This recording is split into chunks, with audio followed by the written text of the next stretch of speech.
جی السلام علیکم عمیر صاحب، کیسے ہیں؟ وعلیکم السلام۔ اللہ کا احسان ہے، آپ سنائیں کیسے ہیں؟ اللہ تعالیٰ کا بڑا کرم ہے، تھینک یو سر، اللہ آپ کو جزائے خیر دے۔ حکم کریں، کہاں سے کال فرمایا کون آپ نے کون عمیر سے صاحب؟ پنگے لے رہے ہیں سر آپ؟ کراچی سے سر، پاکستان۔ کراچی سے، اوکے تھینک یو سر، اللہ آپ کو جزائے خیر دے، اللہ آپ کو سلامتی دے۔ جی سر، اللہ آپ کو عزت دے، حکم کریں۔ میں نے کہا سر کدھر کدھر پنگے لے رہے ہیں آپ بڑے بڑے؟ جی جی، ہم حق بات بتاتے ہیں نا، لوگوں کو پسند نہیں آتی ہماری حق باتیں۔ جی سر۔ اچھا وہ چلیں، وہ خیر الگ بات ہے، میں وہ ادھر کی بات کر رہا تھا جو آپ نے اپنے خلاف کر لی ہے ساری عوام کو۔ نہیں، ساری عوام ہمارے خلاف نہیں ہے، وہ جی کچھ ظاہر لوگ سی ہیں۔ بات ہے، جو نہیں، کچھ کافی لوگ ہیں، عوام۔ اور آپ کو پتہ نہیں ہے کہ ایرانی حکومت کے پاس بہت سارے آپ کے پاکستانی شیعہ لڑکے وہاں پر حرام کی روٹی کھاتے ہیں۔ وہاں پر ایک آدمی بیٹھا ہے، اس کے سامنے 200 موبائل رکھے ہوئے ہیں، اس کے پاس 1000 پروفائل ہے۔ ان کا کام ہے صبح سے شام تک مختلف پروفائلوں سے کامنٹ کرنا۔ تو آپ کامنٹ کرنے والوں پہ نہ جائیں۔ کامنٹ کرنے والے وہ بہت سارے، وہ ان کا ایک لشکر ہے اس طرح کہ وہ ایرانی حکومت کے لیے جو سوشل میڈیا پہ کامنٹ کرنے والے لوگ ہیں، یہ حقیقی اکثر لوگ نہیں ہیں، ان میں سے بہت سارے باٹ ہیں، یعنی ایل ہیں، ایل ٹیکنالوجی ان کے پاس سے چائنا سے لے کے آئے ہیں، اور دوسرا ان کے پاس کیا ہے، وہ لوگ بیٹھے ہیں ادھر۔ ایک آدمی مثلا بیٹھا ایک ڈیسک میں، 100 یا 50 موبائل ہیں وہاں پر، اور مختلف پروفائلز ہیں ان کے ساتھ، سارا دن ان کا کام یہی ہے، وہ کرنا۔ اور حرام کی روٹی کرنے والے دنیا میں بہت ہوتے ہیں بھائی۔ جی سر۔ چلیں خیر، میں تو ویسے آپ کو آواز نہیں آ رہی آپ کی؟ اب آنی چاہیے۔ جی سر بولیں۔ اچھا خیر، آپ کی ویڈیو سلو ہے، آواز آ رہی ہے وہ میں نے دیکھا کہ آپ بات کر رہے تھے لیکن آواز نہیں آ رہی، ویڈیو سلو ہے آپ کی۔ آنی چلیں چاہیے۔ میں تو یہاں خیر، جی سر۔ جی آواز آ رہی ہے آپ کی۔ میں کہہ رہا ہوں کہ میں یہاں آیا ہوں، ویسے تو آپ کو بات پہلے بھی آپ سے ہوئی تھی کہ میں مسئلہ کے حق قبول تو کر چکا ہوں، لیکن پھر بھی سوالات میں اہل سنت کے طور پہ ہی کروں گا، جو کچھ جی سوال سر، ہوں گے۔ کوئی بات نہیں، بسم اللہ کریں۔ تو سب سے پہلے تو سوال جو ہے نا، وہ جی سر۔ حکومت سے ریلیٹڈ ہے۔ وہ یہ معاملات ہے کہ جو میں آپ کی ویڈیوز دیکھ کے سمجھاؤں، وہ یہی ہے کہ کسی شیعہ کے اوپر یا کسی مومن مسلمان کے اوپر یہ حرام ہے کہ وہ حکومت کرے، ایسا ہی ہے؟ حکومت حکومت کرنا، یہ حکومت کرنا یا حکومت میں کام کرنا یہ حرام نہیں ہے، بشرط کہ اس کے شرائط پہ وہ پورا اتر آئے، ٹھیک ہے نا؟ حکومت میں کام کرنا بھلے یہ اس کے حاکم ہونا، میں یہ کہہ رہا ہوں۔ حاکم ہونا، مثلا ڈکٹیٹر بادشاہ ہونا، یہ میرے روایات میں نے کہیں نہیں دیکھا کہ یہ جائز ہے، کیونکہ یہ مقام ائمہ اطہار علیہ السلام کی ہے۔ یعنی اگر کوئی ڈکٹیٹر بنتا ہے، بادشاہ بنتا ہے، حکومت کا ملازم نہیں بنتا، تو یہ مقام ہے ائمہ ابرار علیہ السلام کا، وہ غاصب ہے، ٹھیک ہے نا؟ وہ غاصب ہے۔ اور لیکن دنیا میں کوئی ایسا شخص نہیں ہے کہ وہ متدین بھی ہو، اللہ سے ڈرنے والا بھی ہو، قتل کرنے سے، بے گناہ لوگوں کا خون سے بچنے کی وہ بالکل خائف ہو، اللہ کسی بے گناہ کا قتل بھی نہیں کرتا، وہ جھوٹ بھی نہیں بولتا، اور وہ حاکم بنے۔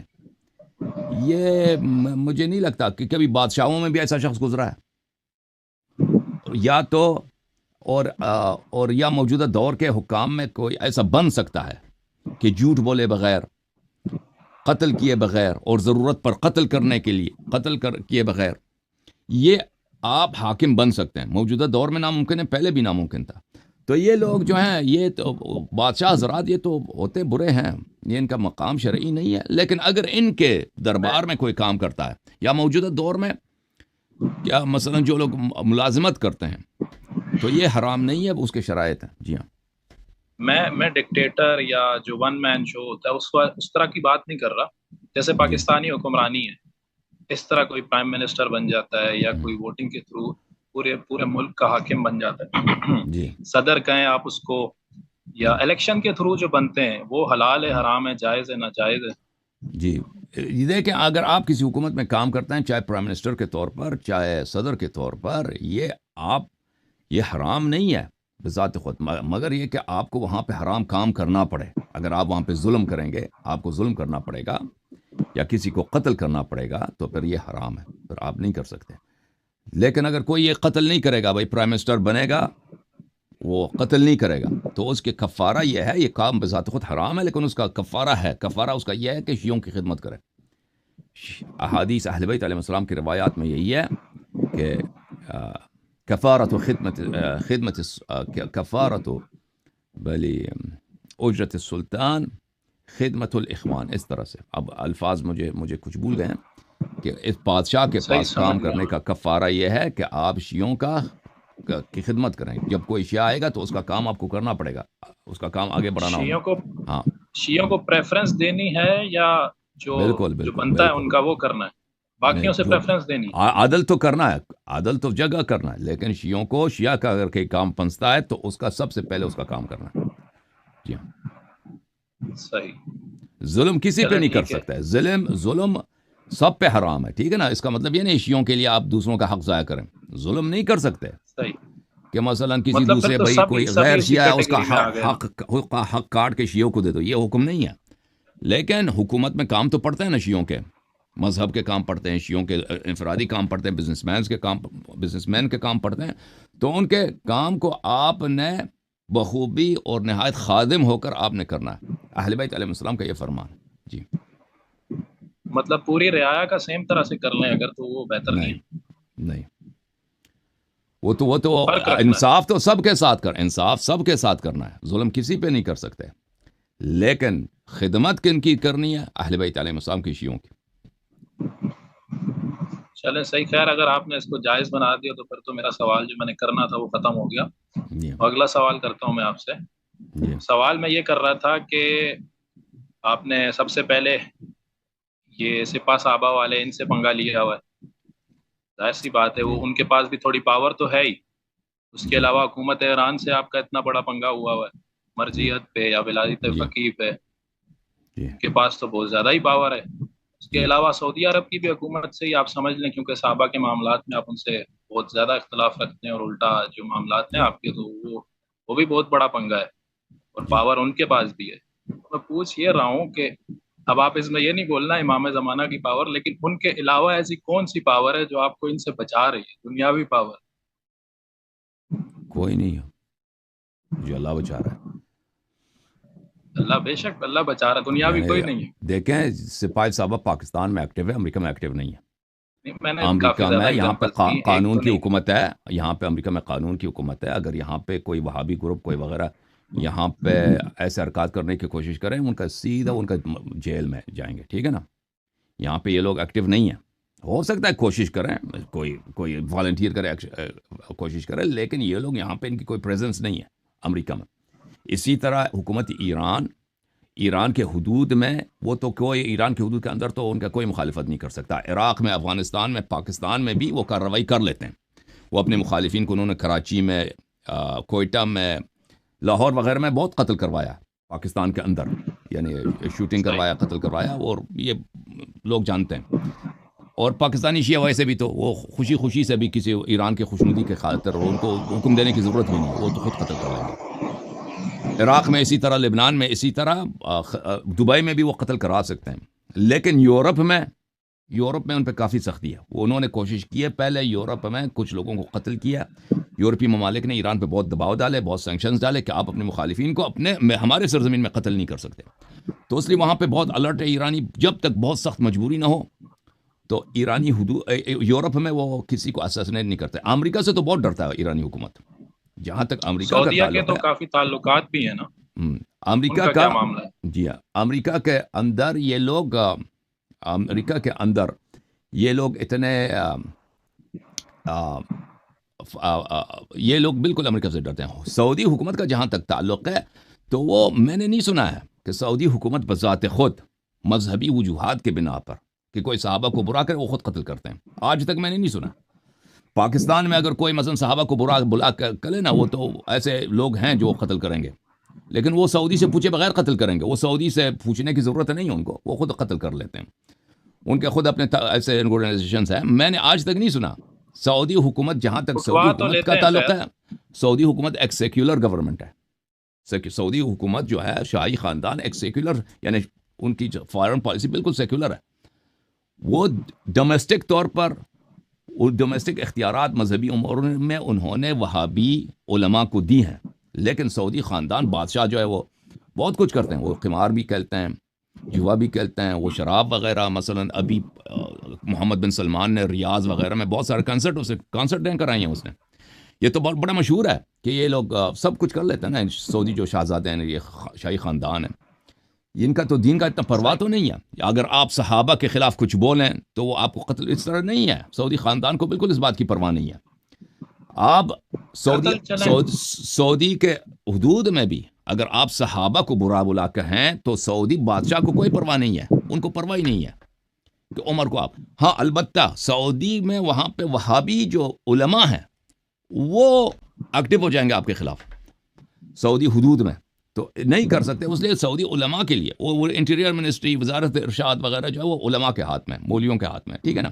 تو وہ لوگ آپ کو پکڑ لیں گے. وَإِلَّا سعودی جو شاہی خاندان ہے ان کا فارن پالیسی ہے, اس کو اس بات کی پرواہ نہیں ہے کہ آپ ان کو برا بلا کہیں.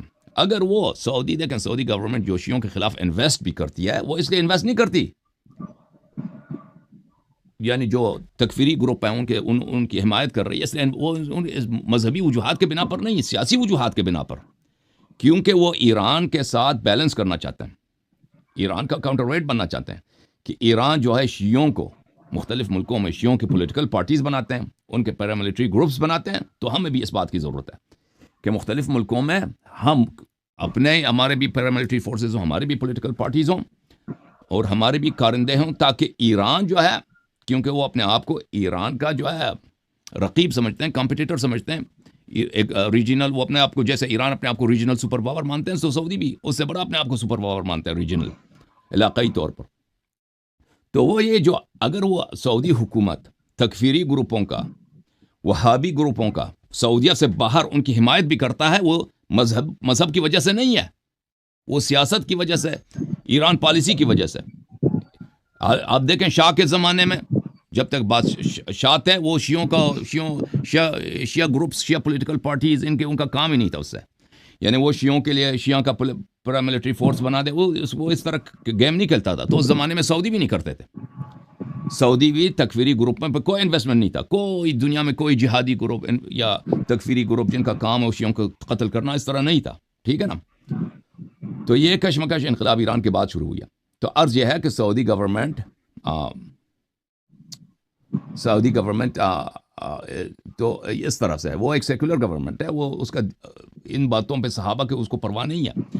پھر میں آپ کو بتاؤں کہ الحمدللہ رب العالمین, امریکہ میں یہاں پہ قانون کا حکمرانی ہے, یہاں کے کانسٹیٹیوشن میں دنیا کا واحد ملک ہے, اس کا سب سے پرانا ڈیموکریسی ہے, کہ یہاں پہ 1796 میں, اس زمانے میں جب پوری دنیا میں بادشاہتیں تھیں, اس زمانے میں یعنی ایک روشن خیال طبقے نے آزادی بشر کے لیے ایک ملک بنایا اور وہاں پہ کانسٹیٹیوشن بنایا. اور کانسٹیٹیوشن میں سب سے پہلے جس چیز کو انہوں نے بل آف رائٹس میں سب سے پہلے کہ یہاں کے باشندوں کے لیے یہ پروٹیکٹڈ ہے, وہ آزادی بیان ہے, فریڈم آف اسپیچ ہے, ٹھیک ہے نا.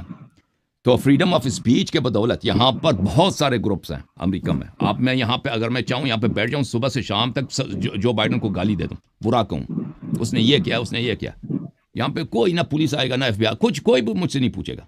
لوگ شاید کامنٹ کر دیں کہ آپ اچھا کر رہے ہیں, برا کر رہے ہیں, گورنمنٹ کوئی مداخلت نہیں کرے گا. اگر میں یہاں سے صبح سے شام تک ادھر بیٹھوں, امریکی سیاست پہ گالی دے دوں, تنقید کروں, لوگوں کو مثلا کہہ دوں کہ یہ بہت برا کام کر, اور لوگ بہت سارے کر رہے ہیں صبح سے شام تک امریکہ میں بیٹھ کر, امریکی گورنمنٹ ایک لمحے کے لیے بھی آپ کے پاس نہیں آئے گی, نہ پولیس آئے گا, نہ ایف بی آئی آئے گا, نہ آپ کو اریسٹ کریں گا, کوئی کچھ بھی نہیں ہوگا. تو یہاں پر میرے محترم بھائی, یہاں پر یہ آپ کو اگر کوئی عجیب چیز لگ رہی ہے, تو امریکہ میں یہ ایک عام سی چیز ہے, امریکہ میں بہت ہی عام چیز ہے کہ انسان اپنی ریلیجن کے لیے, اپنے مذہب کے لیے وہ جیسا چاہے تبلیغ کرے, جب تک کہ وہ قانون کو وائلیٹ نہیں کرتا, کسی کو مارتا نہیں ہے, یعنی کسی کو مارتا نہیں ہے, کوئی وہ اسلحہ نہیں اٹھاتا, اس وقت تک آپ اپنی مرضی, آپ کے خیالات جتنے بھی برے ہوں, جتنے بھی اچھے ہوں, مذہب کے لیے ہو, مذہب کے خلاف ہو, اسلام کے سپورٹ میں, اسلام کے خلاف ہو, قرآن کے خلاف ہو, قرآن کے ساتھ, کوئی آپ کو منع نہیں کرتا یہاں پر, ٹھیک ہے نا. یہاں پہ سب کو پروٹیکشن حاصل ہے. اور اگر کوئی آپ کے اس وجہ سے کہ آپ اپنی آزادی, اپنے خیالات کا اظہار کر رہے ہیں, کوئی آپ کو یہاں پہ ڈسکرمنیٹ کر دے, کوئی آپ کو تھریٹ کر دے, تو یہ جرم ہے یہاں پر, یہاں پر جرم ہے، اس کو سخت سزا ہوتی ہے ایسے افراد کو. تو اس لیے الحمدللہ رب العالمین یہاں پر دیکھیں قانونی طور پہ یہاں پہ بہت پروٹیکشن حاصل ہے. یہ صرف مجھے نہیں ہے، یعنی سب کے لیے ہے، یہ ہر شخص کے لیے جو امریکہ آتے ہیں. یہاں پہ امریکہ میں بہت سارے گروپس ہیں جو وہابی ہیں، سارا دن ان کا کام ہی ہے شیعوں کی تکفیر، صبح سے شام تک. ان کے ٹی وی چینلز ہیں، انٹرویو دیتے ہیں انگلش وغیرہ میں، مختلف زبانوں میں. یا بہت سارے چینلز ہیں کہ ایران کے ولایت فقیہ کے یہاں پہ پرچار کرتے ہیں امریکہ میں بیٹھ کے، صبح سے شام تک ان کے مساجد میں امام بارگاہوں میں جائے، اوہ خامنی کی تصویر ہے، صبح سے شام. ابھی رئیسی کے لیے وہ مجلس رکھیں گے، ٹھیک ہے نا. یہ ایک عام سی چیز ہے یہاں پر، یہ کوئی عجیب چیز نہیں ہے. آپ دیکھیں پاکستان کے ماحول میں رہتے ہیں، آپ سمجھتے ہیں کہ وہاں پہ کوئی چیز ہوگی. امریکہ میں یہ عام چیز ہے ہمارے یہاں. جی سر. جی سمجھ گیا، مجھے یہ بات کا پتہ تھا، لیکن لوگ سوال کر رہے ہوتے ہیں نا، اور خاص طور پہ جو جاننے والے شیعہ حضرات ہیں وہی اعتراض کر رہے ہوتے ہیں. میں نے کہا یہ بھی آپ سے پوچھ لوں، آپ کی مجھے بڑی تو پتہ ہے مہربانی یہ ہے. معاملات. جی سر. اچھا خیر، ابھی سوال کرتا ہوں جو اصل میں سوال جی تھا میرا. بسم اللہ میرے بھائی. میں نے کافی ویڈیوز دیکھی آپ کی اس آیت کے متعلق، اور جو آپ نے بتایا ہے کہ یہ کیا ہے آیت، اس پہ پھر سوال اٹھے، اس جی وجہ سر. سے وہ آپ سے پوچھ رہا ہوں میں. جی بولیں. قرآن کی آیت جو ہے سورہ نمل کی آیت نمبر 62، اما یجیب مضطر اذا دعا. جی اصل میں سوال کیا اس ہے؟ میں اس کا جو یعنی اس طرح اتنی عربی یا سیگا کیا ہوتا ہے، پروناؤن کیا ہوتا ہے، اتنی ہمیں نالج تو نہیں ہے. مگر جب اس کا ہم ترجمہ پڑھتے ہیں، جتنے بھی ترجمے پڑھ لیں، تو اس میں ہم ایک چیز دیکھتے ہیں کہ وہاں پہ قرآن میں اللہ فرما رہا ہے کہ وہ کون ہے جو مصیبت میں گرے ہوئے شخص کی فریاد کو سنتا ہے اور اس کی مصیبت کو اس سے دور کرتا ہے. ایسا محسوس ہوتا ہے کہ یہ آیت الگ ہے، اور جو اگلی آیت بتائی جا رہی ہے وہ الگ شخص کے لیے ہے کہ اور تم کو کون اگلوں میں خلیفہ یا خلفاء الارض بناتا ہے. پیچھے پروناؤن اور تھا، اس آیت میں پروناؤن اور ہے. تو جس طرح آپ بول رہے ہیں کہ خاص طور پہ اہل بیت کے لیے کہ ان کو دنیا کی خلافت دی جائے گی، تو یہ کس طرح ایک ہی شخص کے لیے یوز ہو رہا ہے؟ یہ کیسے؟ جیسے آپ کو بتا رہے ہوتے ہیں نا کہ جو جی آیت اطہیر ہے، انما یرید اللہ سے پروناؤن چینج ہو رہا ہے، سیم ٹو سیم مجھے یہاں پہ بھی ایسا ہی محسوس ہو رہا ہے کہ پروناؤن چینج ہو رہا ہے. تو دونوں آیتیں ایک ہی کانٹیکسٹ میں کیسے ہیں، یا ایک ہی شخص کے لیے کیسے ہیں؟ تو اس میں یہ اس آیت میں پہلی بات یہ نہیں ہے کہ آپ ماں سے اللہ کو نہیں پکار سکتے. یعنی کون ہے نہیں میں جو وہ پوچھ ہی نہیں رہا، وہ سوال ہی نہیں ہے میرا. ٹھیک ہے میں میں تو سمجھ یہ گیا آپ آپ سے کی بات. پوچھ رہا ہوں کہ جی تو آیا شریفہ کو دیکھتے ہیں. آیا یہ ہے میرے بھائی، آیا مبارکہ یہ ہے. بسم اللہ الرحمن الرحیم. امن یجیب المضطر اذا دعاہ. کون ہے وہ جو مضطر جب مضطر اس کو پکارتا ہے اس کو جواب دیتا ہے. یہ ایک جملہ ہو گیا، ٹھیک ہے نا، جملہ ہو گیا. پھر واو، یہ واو عاطفہ ہے، عطف کرتا ہے یجیبو پر. اور وہ یکشف السوء، اور وہ کیا کرتا ہے؟ برائی کو دور کر لیتا ہے. یہ دو جملے ہیں، جملے برائی کو دور کر لیتے، ایک مستقل جملہ ہے، لیکن یہ مستقل جملہ عطف ہے، اسی کا ماقبل سے مرتبط ہے، وہ ماقبل ہی سے ٹھیک ہے، تعلق یہاں تک رکھتا ہے، ٹھیک ہے. اس پہ عطف ہے. ہاں. اس کے بعد وَيَجْعَلُكُمْ، اور وہ آپ کو خلفاء الارض بناتا ہے. یہ بھی میں عطف پوچھ ہے. ہاں، یہ وہ جس طرح وہ یکشف السوء جو ہے، واو یکشف السوء، یہ عاطفہ ہے، جیسے اردو زبان میں کہتے ہیں اور یہ کرتا ہے، یہ اور سو کو وہ دور کر لیتا ہے، برائی کو دور کر لیتا ہے، اور آپ کو خلفاء الارض بناتا ہے. تو یہ جملہ بھی عطف ہے ماقبل پر. تو یہ سب ایک ہی بات ہے، ایک ہی مسلسل کلام جاری ہو رہی ہے. یہ استیناف نہیں، استیناف بولتے ہیں نئے کلام کو شروع کرنا، کہ یہاں سے ایک نئی بات شروع ہو گئی ہے.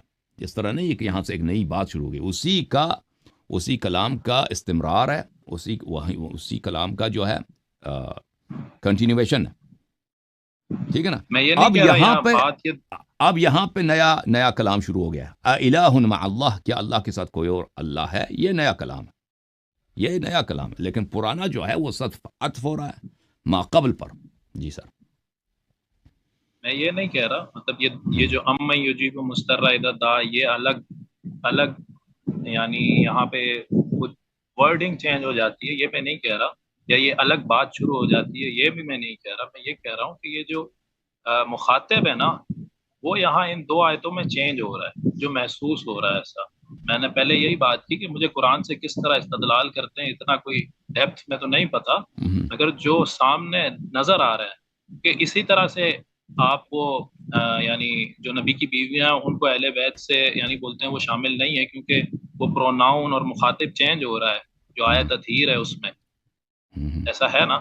تو اسی طرح یہاں پہ بھی جی ہاں. ایسے لگ رہا ہے جیسے پروناؤن چینج ہو رہا ہے کہ کون ہے جو اس کی فریاد کو سنتا ہے اور اس کی مصیبت کو اس سے دور کرتا ہے. ٹھیک ہے.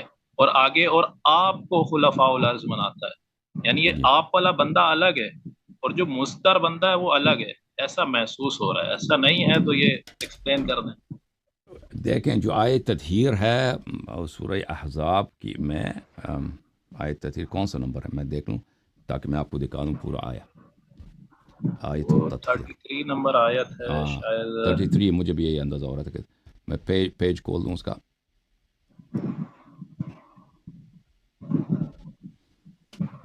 پیج نمبر میں دیکھ لوں. پیج نمبر ہے 422.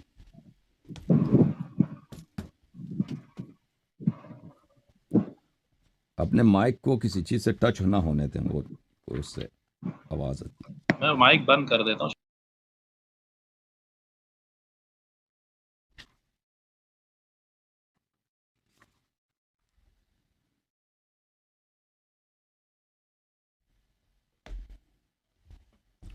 دیکھیں سورہ آیت تطہیر میں اس طرح ہے، معاف کیجیے گا، آیت تطہیر میں اس طرح ہے. اعوذ باللہ من الشیطان الرجیم. وقرن فی بیوتکن، اور یہ صیغہ بالکل صیغہ ہے عورتوں کے لیے، اناس کے لیے، مؤنث کے لیے. اپنے گھروں میں ٹھہرے رہو. ولا تبرجن تبرج الجاہلیت الاولی، اور جاہلیت اولی کی طرح کھلے عام قبیح طور پر باہر نہ نکلا کرو. وَأَقِمْنَ الصَّلَاةَ وَآتِينَ الزَّكَاةَ، اور نمازیں پڑھا کرو اور زکاتیں دیا کرو. اور یہ واضح ہے کہ اسی جماعت سے خطاب ہو رہی ہے جو عورتوں کی جماعت ہے. یہ سب صیغہ جیسے اردو زبان میں ہم کہتے ہیں نا، عورت کہتی ہے میں کاتی ہوں، مرد کہتا ہے میں کاتا ہوں. تو اس میں فرق ہے، کاتی ہوں کاتا ہوں، بولنے سے پتہ چل جاتا ہے کہ ایک عورت ہے ایک مرد ہے. تو یہ مختلف لوگ ہیں. اچھا. وَأَطِعْنَ اللَّهَ وَرَسُولَهُ، اور تم طاعت کرو اللہ اور رسول صلی اللہ علیہ وآلہ وسلم کی. انما یرید اللہ لیذھب عنکم الرجس اہل البیت. اب جو ہے بالکل صیغہ بدل گیا، یہاں پہ صیغہ مذکر ہو گیا، صیغہ مذکر ہو گیا کہ اللہ صرف اور صرف اللہ چاہتا ہے کہ صرف اور صرف آپ اہل بیت علیہ السلام سے رجس کو دور کرے اور آپ کو پاک و پاکیزہ بنائے. اور پھر رسول اللہ صلی اللہ علیہ وسلم سے جتنی روایات ہیں اس آیت تطہیر کو انہوں نے انما یرید اللہ کو مستقل پڑھا ہے، مستقل انہوں نے پڑھا ہے ایک آیت کی طور پر. یہ مثلا آیت کس طرح بنتی ہے، آیت کس طرح بنتی ہے، مثلا ایک کلام ہے اس میں سے اس کو 3 آیتیں کیسے بنتی ہیں، وہ ایک آیت کیسے بنتی ہے، اس کا معیار یہی ہے کہ رسول اللہ صلی اللہ علیہ وسلم جہاں پہ وقف کرتے تھے وہ ایک مستقل آیا ہوتا تھا. ٹھیک ہے نا. اب صحابہ نے اس کو ماقبل آیا کا حصہ بنا دیا، اور صحابہ نے کیا کیا ہے، صحابہ نے اب یہ اس کو یہاں پہ سورہ احزاب میں داخل کیا. یہ واقعہ نے سورہ احزاب کا جزء تھا، کیونکہ قرآن کا جو ترتیب ہے وہ تو صحابہ کا اجتہاد ہے، اور پھر آیات بنانا، آیات کی فواصل ڈالنا، یہ بھی صحابہ کا اجتہاد ہے. جہاں تک رسول اللہ صلی اللہ علیہ وسلم کی احادیث کا تعلق ہے، انہوں نے ہمیشہ یہ آیت مستقل پڑھی ہے، اس ماقبل کے ساتھ مل کے. کسی روایت میں نہیں ہے کہ انہوں نے پڑھی ہو. اچھا جی سر بولیں، مائک کھول دینا اپنا.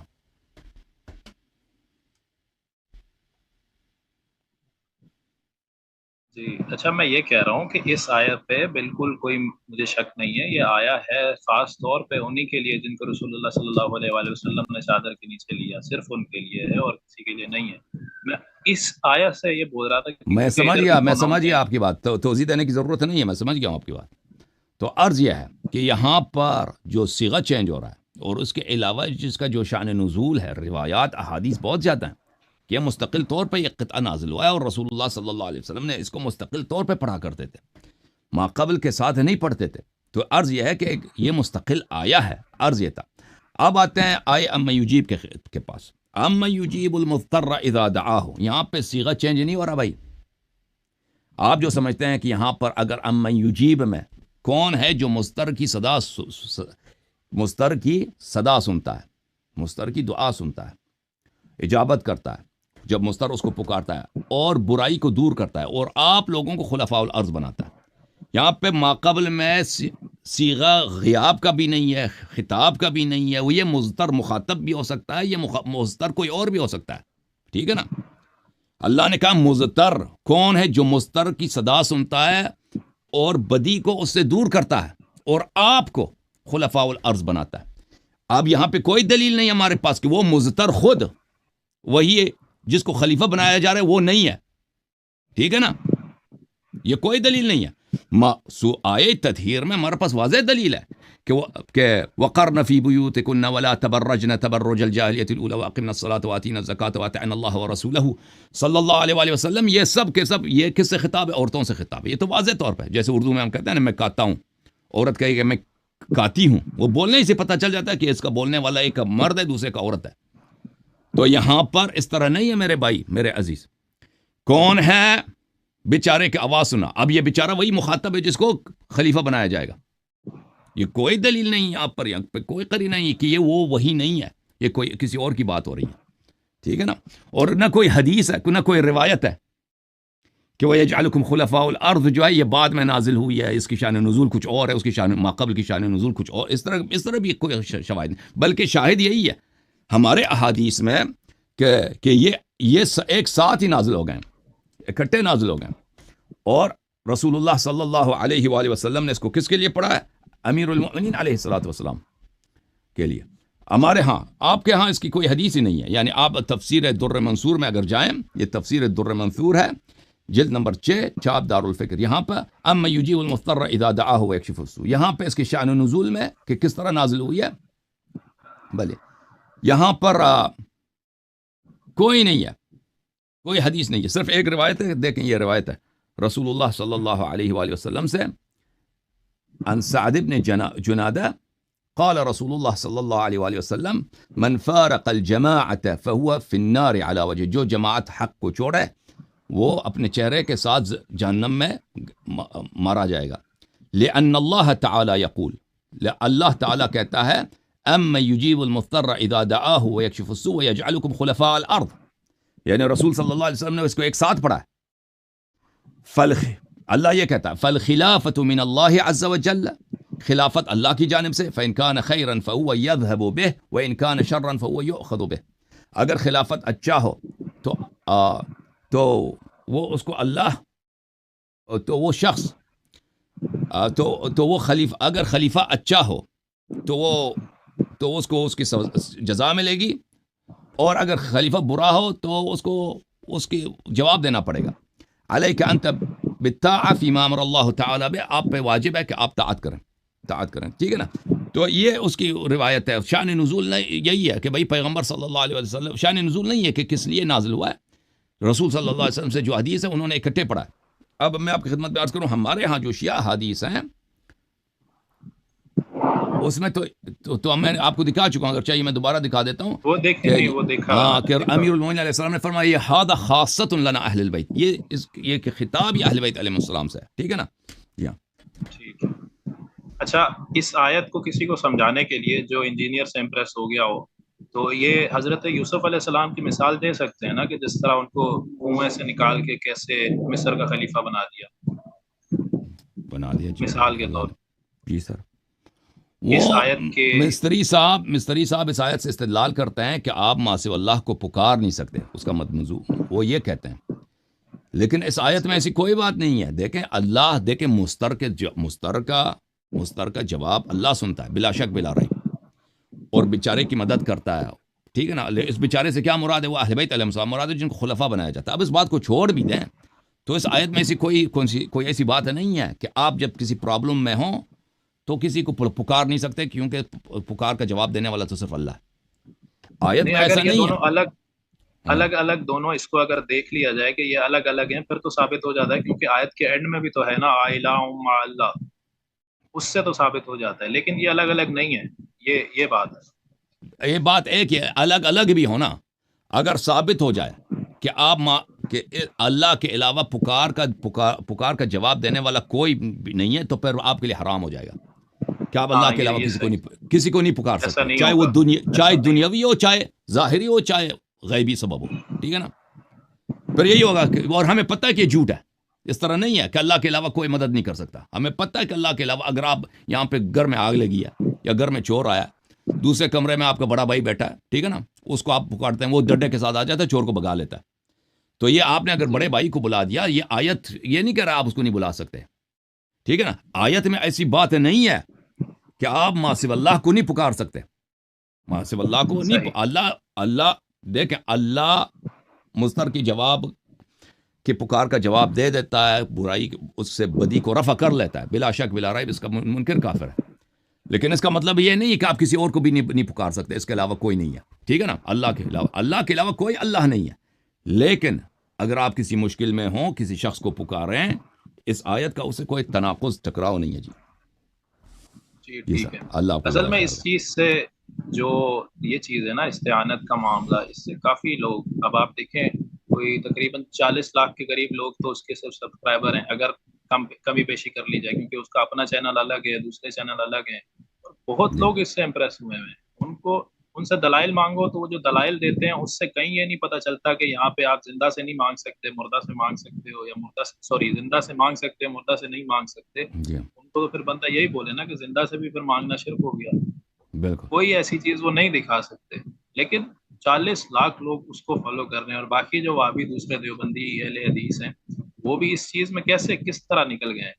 جو آپ ابن تیمیہ والی بات کرتے ہیں، اگر کسی کو میں یہ بولوں کہ مجھے کوئی ایک فتویٰ، یعنی ابن تیمیہ 700 سال بعد آیا ہجرت کے، تو میں اگر کسی کو بولوں 600 سال ہجرت کے 600 سال بعد کا کوئی فتویٰ دکھا دو، کوئی دکھا تو نہیں سکے گا نا مجھے، نہیں، اگر میں یہ کلیم کروں. پکی بات ہے. بالکل بالکل کوئی نہیں. دیکھو، ابن تیمیہ سے پہلے کسی نے نہیں کہا یہ شرک ہے، بلکہ ان کے مختلف کتابوں میں ابن تیمیہ کے معاصرین نے، علی ابن عبد الکافی السبکی جو ابن تیمیہ کے زمانے میں وہ قاضی القضات تھا، شام کا اور مصر کا، اور بہت بڑا مجتہد تھا، بہت بڑا شوافع کا بہت بڑا فقیہ تھا، اور وہ ابن تیمیہ سے کئی گنا بڑا ہے علم میں. اس نے خود ابن تیمیہ کے حیات میں، کیونکہ ابن تیمیہ نے ان خیالات کا اظہار کیا تھا، تو اس کی نص موجود ہے کہ وہ کہتا ہے ابن تیمیہ سے پہلے کسی نے یہ نہیں بولا، ٹھیک ہے نا؟ تو ابن تیمیہ کے خود معاصرین اکابر علماء نے تصریح کی ہے کہ ابن تیمیہ سے پہلے یہ بات کسی نے نہیں بولا کہ آپ ما سوی اللہ سے اگر مدد کریں، استغاثہ کریں تو یہ شرک باللہ ہے. ٹھیک ہے جی، ٹھیک ہے. اوکے میرے بھائی، اوکے، تھینک یو سر، اللہ آپ کو جزائے خیر دے. تھینک یو، بہت مہربانی. اپنے عمیر بھائی کا شکریہ ادا کرتے ہیں.